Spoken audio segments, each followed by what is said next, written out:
ಶಿವಮೊಗ್ಗದಲ್ಲಿ ನಡೆದ ಈದ್ ಮಿಲಾದ್ ಸಂಭ್ರಮಾಚರಣೆ. ಈದ್ ಮಿಲಾದ್ ಹಬ್ಬದ ಹಿನ್ನೆಲೆ ಸಮುದಾಯದಿಂದ ಬೃಹತ್ ಮೆರವಣಿಗೆಯನ್ನು ಸುನ್ನಿ ಜಮಾಅತುಲ್ ಉಲೇಮಾ ಕಮಿಟಿ ನೇತೃತ್ವದಲ್ಲಿ ಆಯೋಜನೆ ಮಾಡಲಾಗಿತ್ತು. ಜಾಮಿಯಾ ಮಸೀದಿಯಿಂದ ಆರಂಭವಾದ ಮೆರವಣಿಗೆ ನಗರದ ಪ್ರಮುಖ ರಸ್ತೆಗಳಲ್ಲಿ ಸಾಗಿತ್ತು. ಮೆರವಣಿಗೆಯು ಅಮೀರ್ ಅಹಮದ್ ವೃತ್ತ ತಲುಪುವಷ್ಟರಲ್ಲಿ ಸಾವಿರಾರು ಜನ ಮುಸ್ಲಿಂ ಬಾಂಧವರು ಮೆರವಣಿಗೆಯಲ್ಲಿ ಪಾಲ್ಗೊಂಡಿದ್ದರು. ಇನ್ನು ಸಂಭ್ರಮಾಚರಣೆಯಲ್ಲಿ ಯಾವುದೇ ಅಹಿತಕರ ಘಟನೆ ನಡೆಯದಂತೆ ಪೊಲೀಸ್ ಇಲಾಖೆ ಕಟ್ಟೆಚ್ಚರ ವಹಿಸಿತ್ತು. ಈದ್ ಮಿಲಾದ್ ಮೆರವಣಿಗೆಯಲ್ಲಿ ಡಿಜೆಗಳದ್ದೇ ದರ್ಬಾರಾಗಿತ್ತು. ಮೇಲ್ಪುಡಾನ್ ಹಾಡಿಗೆ ಯುವಕರು ಕುಣಿದು ಕುಪ್ಪಳಿಸಿದ್ದರು. ಜಿಲ್ಲಾಡಳಿತದ ನಿರ್ಬಂಧದ ನಡುವೆಯೂ ನೂರಾರು ವಾಹನಗಳಲ್ಲಿ ಡಿಜೆಗಳನ್ನು ಹಾಕಿಕೊಂಡು ಮೆರವಣಿಗೆಯಲ್ಲಿ ಪಾಲ್ಗೊಳ್ಳಲಾಗಿತ್ತು.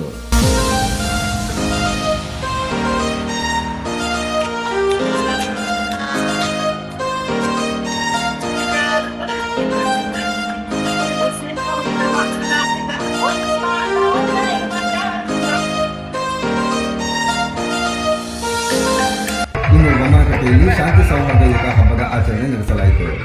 ಯುವ ಕಾಂಗ್ರೆಸ್ ಮುಖಂಡ ಚರಣ್ ನೇತೃತ್ವದಲ್ಲಿ ಹಿಂದೂ ಮುಸ್ಲಿಂ ಸಹೋದರರು ಒಟ್ಟಿಗೆ ಸೇರಿ ಡಿಜೆ ಸೌಂಡಿಗೆ ಹೆಜ್ಜೆ ಹಾಕಿದರು. ನಂತರ ಹಿಂದೂ ಯುವಕರು ಮುಸ್ಲಿಂ ಬಾಂಧವರಿಗೆ ತಂಪು ಪಾನೀಯ ನೀಡಿ ಶುಭ ಕೋರಿದರು.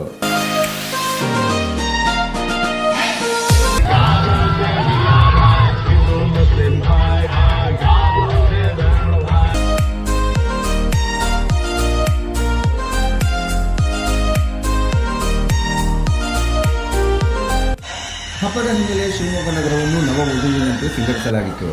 ಅಮೀರ್ ಅಹಮದ್ ಸರ್ಕಲ್, ಮಹಾವೀರ ವೃತ್ತ ಸೇರಿದಂತೆ ನಗರದ ಹಲವು ವೃತ್ತಗಳಲ್ಲಿ ಫ್ಲೆಕ್ಸ್, ಕಟೌಟ್, ವರ್ಣರಂಜಿತ ವಿದ್ಯುತ್ ದೀಪಾಲಂಕಾರದಿಂದ ಕೂಡಿದ್ದವು.